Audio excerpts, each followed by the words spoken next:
नमस्कार student, Pratap study point में आप लोगों का स्वागत है। तो स्टूडेंट, हम अपना ग्रामर शुरू किए हैं क्लास 10 के लिए। तो उसमें हम आज हमारा टॉपिक है विलोम शब्द। तो विलोम शब्द के बारे में जानेंगे और उसके अर्थ के बारे में भी जानेंगे कि उसके अर्थ क्या होता है। कोई ऐसा डिफ़िकल्ट वर्ड आ जाता है जिसमें हम नहीं पहचान पाते हैं कि कौन विलोम है, कौन उसका अर्थ क्या होता है। ये तो हम समझ जाते हैं बस, लेकिन आज देखेंगे बहुत ही बेहतरीन तरीके से। और इसको क्या करिए कि फुल वीडियो को वॉच कीजिए और पीडीएफ नोट्स अगर चाहते हैं तो हमारे टेलीग्राम को ज्वाइन कर सकते हैं। ज्वाइन ज़रूर कर लीजिएगा, जिससे आपको पीडीएफ नोट्स समय पर मिल सके। और इसको हम आज ख़त्म करने वाले हैं और देखने वाले हैं क्या विलोम शब्द किसका कौन सा विलोम शब्द होता है। तो आप इसको वीडियो को बढ़िया से देखकर फुल वॉच कर इसको क्या कीजिए कि अपने कॉपी पे नोट्स में तैयार कर लीजिए, जिससे आपको ये सब टॉपिक पढ़े रहेंगे तो कहीं भी क्वेश्चन आएगा तो आप लोग कर ले जाएंगे। क्लास 12 के लिए और क्लास 11 के लिए मोस्ट इम्पोर्टेंट है। क्लास 12 और क्लास 10 के लिए मोस्ट इम्पोर्टेंट है। तो चलिए शुरू करते हैं। हमारा टॉपिक है विलोम शब्द। विलोम का मतलब होता है उल्टा। तो देखें, यहाँ पे एक लिखे हैं, यहाँ पे उसका विलोम लिखे हैं। यहाँ पे शब्द है और उसका विलोम यहाँ पे है। तो अथ का विलोम होता है इति। समझिएगा कि अर्थ का विलोम होता है इति। और अर्थ माने क्या होता है ये तो हम जान जाते हैं कि अर्थ माने होता है इति। ये बस हम दोहरा लेते हैं, बस इसको हम रट लेते हैं, लेकिन इसका मतलब क्या होता है हम लोग समझ ही नहीं पाते हैं। तो उसी मतलब को आज हम देखेंगे और पूरा मतलब यहाँ पे हम लेके आए हैं उसका उच्चारण सहित। बस हमको याद रटना नहीं, हमको समझना है। अगर समझ कर पढ़ेंगे तो ज़्यादा दिन याद रहेगा और आपके लिए फ़ायदेमंद रहेगा, जिससे आगे के कॉम्पिटिटिव एग्ज़ाम के लिए भी ज़रूरी है। तो देखेंगे अथ माने होता है आरंभ और इति माने होता है अंत या समाप्ति। समझ में आया। और अमृत का होता है विलोम शब्द विष। और अमृत का मतलब होता है न मरने वाला, जिसे अगर कोई पी ले तो वह नहीं मरेगा। अमृत अगर कोई पी ले तो वह कभी नहीं मरेगा। और विष का अर्थ होता है जहर। अगर कोई जहर खा ले वह तुरंत मर जाएगा। अल्प आयु का विलोम होता है दीर्घ आयु। अल्प आयु का मतलब होता है कम आयु वाला। जिस मनुष्य का आयु कम हो उसे ही अल्पायु कहते हैं। दीर्घ आयु जिसकी उम्र लंबी हो, ज़्यादा दिन की हो, उसे क्या कहेंगे? दीर्घ आयु, लंबी उम्र वाला। आदि का विलोम शब्द होता है अंत। आदि का मतलब होता है पहला, आरंभ, शुरुआत। अंत का मतलब होता है समाप्त हो जाना या खत्म हो जाना। उसके बाद से देखेंगे आदान का विलोम शब्द होता है प्रदान। और आदान का अर्थ क्या होता है? अदल लेना, बदल लेना। और अदल लेना, इसका शाब्दिक आदान का होगा लेना। और उसके बाद से प्रदान का होता है बदल देना या दे देना। उसके बाद से देखेंगे कंजूस का विलोम शब्द होगा दानी। जो कंजूस होते हैं, जो व्यक्ति तो कंजूस होते हैं, उसका विलोम शब्द होता है दानी। कि कंजूस का अर्थ होता है वह व्यक्ति जो पैसे खर्च करने में अनिच्छुक हो, कि वह पैसा खर्च करने में संकोच है, वह पैसा खर्च करने में लगे थी करने की हाँ करूँ कि ना करूँ, उसे कंजूस कहते हैं दानी। और कोई व्यक्ति देखे कि हाँ एक गरीब है, उसको पैसे की ज़रूरत है और उसे दे देने पर उसका काम हो जाए, तो ऐसे व्यक्ति को कहते हैं दानी। उसके बाद से आता है हमारा कपूत का विलोम शब्द होता है सपूत। अब घर वाले भी कभी कभी हम लोग बोल देते हैं, क्या बोलते हैं? कपूत, नालायक बेटा, कि तुम नालायक हो, कपूत नहीं हो। तुम सपूत नहीं हो, कपूत हो, नालायक बेटा हो। उसके बाद से सपूत का अर्थ है योग्य और कर्तव्यनिष्ठ। कि ऐसा लड़का जो माता पिता के बातों को मानता हो उसे क्या कहेंगे, सपूत कहेंगे। और कपूत कैसे कहेंगे कि जो नालायक हो, जो माता पिता के बात न मानता हो उसे कपूत कहेंगे। उसके बाद से आगे देखेंगे तो कलंक। कलंक का विलोम होता है निष्कलंक। कलंक का शाब्दिक होता है बदनामी। कोई हमारे चीज़ पर किसी चीज़ की लाछना लग जाए कि हाँ ये बहुत ही बेकार है लड़का, चाहे दाग लगना, लाछना लगना, ये सब क्या होता है, कलंक लगना। और इससे व्यक्ति क्या होता है, बहुत ही निराश होता है। किसी कारण वह व्यक्ति इतना एथी नहीं होता है, बस उसके थोड़ा भी गलती से एक एथी लग जाता है जिससे लोग उसको बुरे नज़र से देखने लगते हैं, उसे ही कलंक कहते हैं। निष्कलंक, स्वच्छंद, निर्दोष। जो व्यक्ति पर कोई कलंक न लगा हो, वह स्वस्थ हो, उसको सब लोग अच्छे कहें, उसे क्या कहेंगे, निष्कलंक। उसके बाद से देखेंगे कपाल। कपाल का विलोम होगा पद। और कपाल का शाब्दिक अर्थ होता है खोपड़ी या मस्तक। जो हमारा सिर होता है उसे हम क्या कहते हैं, कपाल कहते हैं, मस्तक कहते हैं। अब पद का अर्थ क्या होता है, पाँव। पाँव होता है, पैर होता है और कदम होता है। उसके बाद से देखेंगे कठिन। कठिन का विलोम होता है सरल। आपको ये सब देख के बेकार लगता होगा, लेकिन ये सब सुन लेंगे वर्ड तो आपको कभी भी लाइफ में आपको कहीं भी कोई कुछ पूछ दे इसका मतलब तो आप बता देंगे। हमारे बातों को ध्यान रखिएगा, ये कि हाँ सर बताए थे कि हाँ इसका मतलब ये होता है। ये आपके बस पेपर के लिए नहीं, आपके जीवन के लिए भी ज़रूरी है ये सब सीखना, इसका अर्थ जानना कि इसका अर्थ क्या होता है। कभी भी अगर आप 10 पढ़ रहे हैं, अब 11 में जाएंगे, 12 में जाएंगे, तो 12 में जाएंगे तो आपको ये सब कठिन शब्द अगर नहीं सुनने रहेंगे तो यही दिक्कत होगा, जिसे हम बता दे रहे हैं आगे चल के आप लोग को दिक्कत नहीं होगा। ये हम लोग हमारे बातों को ज़रूर सोचेंगे, हाँ सर जी बताए थे। उसके बाद से देखेंगे कठिन। कठिन का होता है जटिल, मुश्किल। कठिन का विलोम होता है सरल। कठिन का विलोम होता है सरल। और कठिन का अर्थ होता है जटिल या मुश्किल। कोई भी काम होता है जो हमसे नहीं होता है उसे हम क्या कहते हैं, कठिन है, जटिल है। उसके बाद से सरल, सीधा, बहुत आसान। बहुत ही सीधा साधा काम है, बहुत ही सीधा लड़का है, उसे क्या कहेंगे, सरल कहेंगे। बहुत ही सीधा है। अगर कोई सवाल दे दिया जाए आपको मैथ और वो लगा ले आप, तो उसको कहेंगे सीधा है। कितना सीधा है, कितना आसान है, तो उसको हम सरल कह सकते हैं। और कोई भी काम अगर आपसे नहीं हो रहा है, तो आप अगर मैथ ही नहीं हो रहा है तो कहेंगे कठिन है, हमसे नहीं हो पाएगा, तो उसे क्या कहेंगे, कठिन कहेंगे। अब श्रद्धा। श्रद्धा का होता है विलोम शब्द अश्रद्धा। श्रद्धा का शाब्दिक अर्थ होता है विश्वास या आस्था रखना। विश्वास करना या आस्था रखना। कोई ऐसा व्यक्ति होता है जो भगवान को मानता है और कोई अन्य व्यक्ति होता है जो भगवान को नहीं मानता है, वह अपना आस्था रखता है भगवान में। जो मानता है उसको क्या कहेंगे, जो भगवान को मानता है उसको आस्था रहे, और जो नहीं मानता है उसे अनास्था कहते हैं।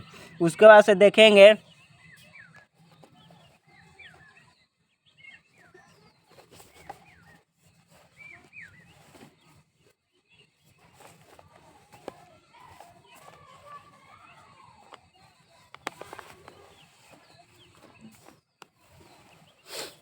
नीचे दो है, देखेंगे व्यष्टि और समष्टि। व्यष्टि का मतलब होता है छोटा और सूक्ष्म, और समष्टि का मतलब होता है बड़ा। ये शब्द आ जाते हैं कि हम लोग तो याद कर लेते हैं, रट लेते हैं पेपर के लिए, हाँ व्यष्टि का समष्टि होगा, समष्टि के व्यष्टि होगा, लेकिन समष्टि और व्यष्टि का अर्थ एक्चुअली क्या होता है ये सब हम लोग समझ में नहीं आ पाता है। फिर हम लोग बस रट के पेपर में कर लेते हैं, लेकिन आगे चल के हम लोग को ये शब्दों के लिए दिक्कत होगा। इसलिए इन शब्दों को हमने बहुत ही अच्छे तरह से नोट करके लाए हैं, जिससे आगे चल के आपको कोई दिक्कत न हो शब्दों में। तो व्यष्टि का होता है छोटा या सूक्ष्म, बहुत ही छोटा। और उसके बाद से समष्टि का होता है बड़ा, बहुत चीज़ जो बड़ा होता है उसे हम समष्टि बोल सकते हैं। रागी का नहीं आ पाया है। तो विरागी, विरागी का मतलब विरागी का विलोम शब्द होगा रागी, और विरागी शब्द का होता है सन्यासी, साधु, महात्मा। जो व्यक्ति अपने घर को छोड़कर संन्यास कर लेता है और वह साधु बन जाता है, चला जाता है अपने गांव को छोड़कर, अपने घर को छोड़कर, उससे किसी का भी परवाह नहीं होता है, उसे ही हम लोग विरागी कहते हैं। और रागी किसे बोलेंगे? वह व्यक्ति जो घर से कभी गया नहीं हो, कहीं कहीं जाता ना हो, बस अपने घर ही रहता हो, अपने गांव में ही रहता हो, उसे हम कहेंगे रागी। तो आप लोग समझ गए हो। आगे चलिए देखते हैं और भी ऐसे हम लोग विलोम शब्द लाए हैं। ये तो पाठ नंबर 1 है, अभी पाठ नंबर 2 हम देखेंगे, क्योंकि ये विलोम शब्द जितना हमको अच्छा से तरीके से मालूम रहेगा उस तरीके से हम लोग पढ़ेंगे अच्छे से।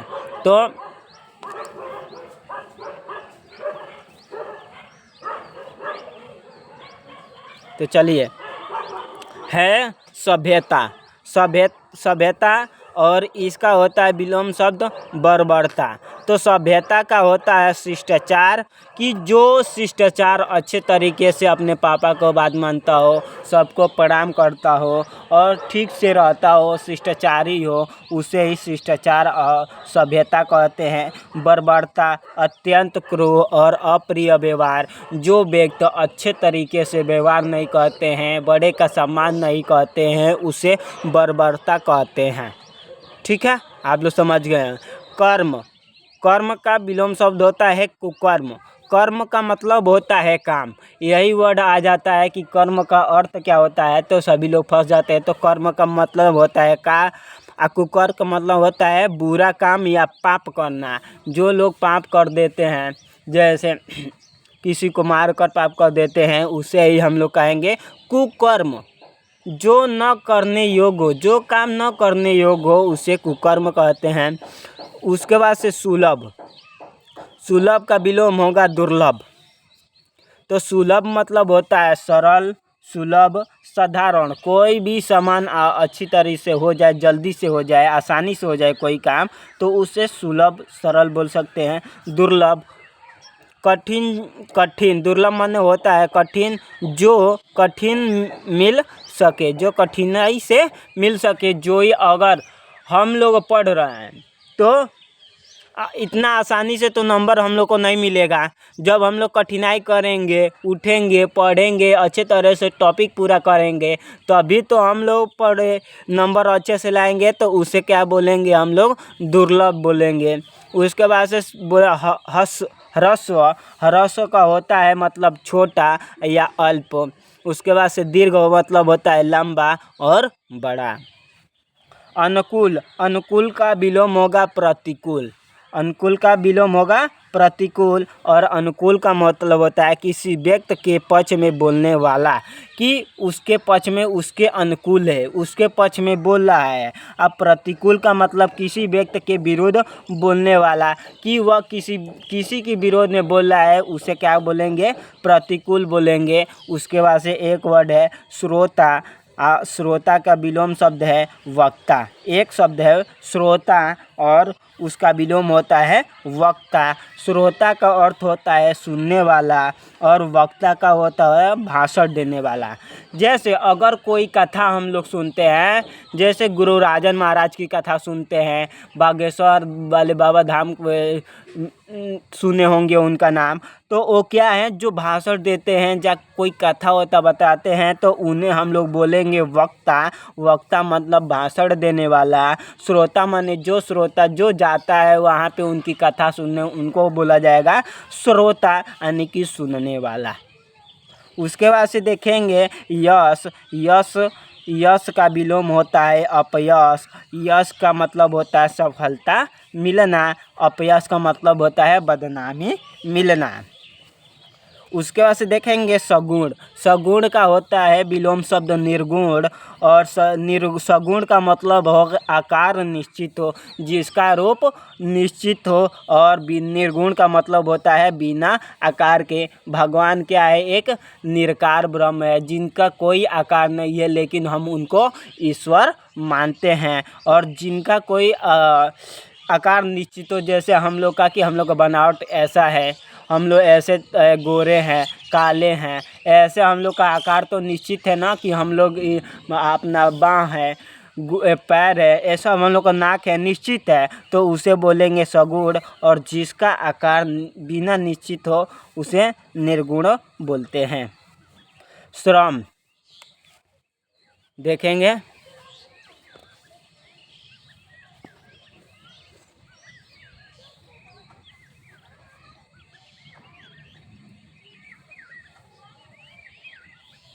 श्रम, श्रम का विलोम होगा, श्रम का होगा विश्राम। श्रम माने मेहनती, काम करने वाला वह व्यक्ति जो लगातार काम करता है, अपने परिवार को पेट पालता है, मेहनत मजदूरी करता है, उसे हम क्या बोलेंगे? श्रम करना, कोई कार्य करना। चाहे हम ही पढ़ा रहे हैं, इसे हम क्या कर रहे हैं? श्रम कर रहे हैं, अपना काम कर रहे हैं। और आप लोग पढ़ रहे हैं, उसे हम लोग क्या बोलेंगे? आप लोग भी श्रम कर रहे हैं, मेहनती कर रहे हैं, अपना काम कर रहे हैं। विश्राम, आराम करना।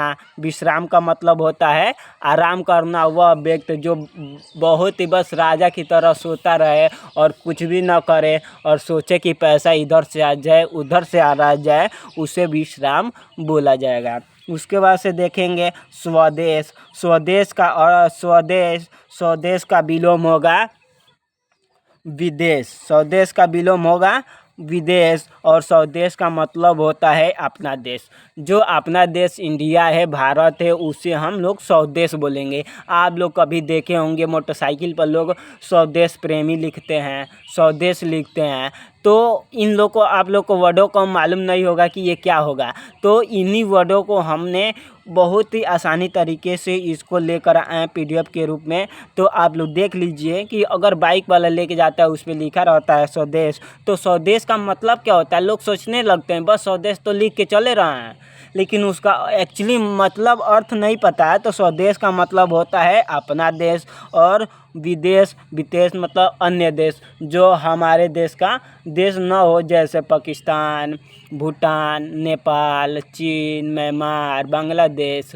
ये क्या है? स्वदेश हैं, जिसे हम लोग विदेश कहते हैं। अपने देश को छोड़कर जो अन्य देश होता है उसे विदेश कहते हैं, और जो अपना देश होता है उसे स्वदेश कहते हैं। उसके बाद से एक वर्ड आता है सजीव, और एक आता है शब्द निर्जीव। सजीव का विलोम होगा निर्जीव। आप लोग देखे होंगे कि फिजिक्स में, केमिस्ट्री में, बायोलॉजी में ये शब्द दे दिया जाता है कि पेड़ पौधे निर्जीव होते हैं, ऐसे पेड़ सजीव होते हैं, और घर, लकड़ी, कपड़ा ये क्या होते हैं? निर्जीव होते हैं। लेकिन हम लोग को एक्चुअली मतलब अर्थ नहीं पता होता है। तो देख लीजिए, तो सजीव का मतलब होता है जीवित। वह व्यक्ति, वह प्राणी जिसमें जान हो उसे हम क्या बोलेंगे? सजीव बोलेंगे। और जिसमें जान न हो, चलता फिरता न हो, उसे क्या कहेंगे? मृत बोला जाएगा, निर्जीव बोला जाएगा। उसके बाद से देखेंगे श्रुति। और श्रुति का विलोम शब्द होता है निंदा करना, किसी व्यक्ति की प्रशंसा करना। अब एक व्यक्ति है, उसको कुछ दे दिया जाए और वह बोले आपको लगे प्रशंसा करने, हाँ कितना अच्छा है, ये कितना अच्छा है। वही जो काम एक व्यक्ति होता है जो काम नहीं करता है, श्रम नहीं करता है, बल्कि वह विश्राम करता रहता है, आराम करता रहता है। और पैसे के, अगर वही पैसा नहीं कमाता है, आराम से रहता है, और वही कोई पैसा दे दे उसी तरह, तो वह क्या कहेगा? किसी व्यक्ति की प्रशंसा, वह बहुत ही प्रशंसा करेगा। अरे हमको ये पैसा दे देते हैं, हम कुछ नहीं करते हैं, उनका पैसा देते हैं। तो उसे क्या बोलेंगे? स्तुति। और निंदा करना, किसी व्यक्ति की बुराई करना, कि किसी व्यक्ति की बुराई करना, कि निंदा करना हो। अगर वह क्या कहे कि अगर कोई आगे बढ़ने लगा ना, तो उसको लगते हैं लोग बुराई करने, तो उसे ही हम लोग क्या बोलते हैं? निंदा कहते हैं। जैसे कि अगर कोई बढ़ने लगा, जैसे पढ़ने में कोई तेज है, तो उसका निंदा करेंगे लोग, उसको पीछे खींचेंगे, कहेंगे कि ये ऐसा है, वैसा है, ये कर रहा है, वो कर रहा है। तो वो क्या कहेंगे? जब उसका बुराई करेंगे तो हम लोग उसको क्या कहते हैं? निंदा कहते हैं। तो आज के वीडियो में इतना ही बस हम लोग देखेंगे। उसके बाद से अगले वीडियो में पार्ट 2 में हम लोग और भी लेके आएंगे पीडीएफ के साथ। तो ऐसे ही लेटेस्ट वीडियो पाने के लिए हमारे चैनल प्रताप कॉम्पिटिटिव एग्जाम को लाइक, सब्सक्राइब, शेयर करना ना भूलें। और आप लोग को जब 100 में 100 नंबर लेके आना है तो हमारे चैनल पर बने रहना है और हम आपको हिंदी की पूरी तैयारी कराएंगे। और बाद में आप लोग को साइंस का भी क्लास हम शुरू कर दिए हैं और साइंस का भी क्लास हम लेके आ रहे हैं, उसको भी साइंस को भी ख़त्म करेंगे इसी तरह धीरे धीरे। तो ऐसे लेटेस्ट वीडियो पाने के लिए हमारे चैनल प्रताप स्टडी पॉइंट को लाइक, सब्सक्राइब, शेयर करना न भूलें। और पीडीएफ नोट्स पाने के लिए हमारे टेलीग्राम प्रताप बोर्ड एग्ज़ाम को ज़रूर ज्वाइन करें। जय हिंद दोस्तों।